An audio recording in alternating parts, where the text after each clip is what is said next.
আমরা আমাদের নবীকে সবচেয়ে বেশি ভালোবাসি, যিনি আখিরি নবী, যাকে বলা হয়েছে ওয়ামা আরসালনাকা ইল্লা রাহমাতাল লিল আলামিন।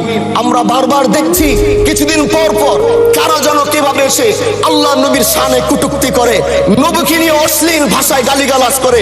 এই দেশের মানুষ নামাজ না পড়লেও যদি কেউ নবীকে কটূক্তি করে তার কলিজা ছিঁড়ে যায়, সে রাজপথে নেমে যায়।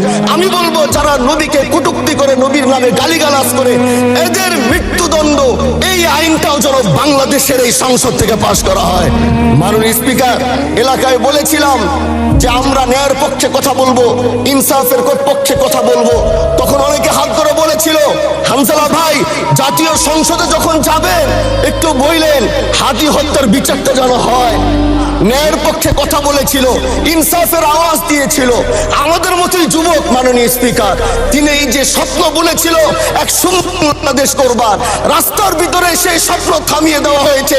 এই বিচার যদি না হয় তাহলে আমাদের মতো আন্দোলনের নিরাপত্তাও রাস্তায় কেউ দিতে পারবে না মাননীয় স্পিকার। এই জন্য আপনার মাধ্যমে আমি বলতে চাই, হাদি হত্যার বিচার যেন সুনিশ্চিত করা হয়।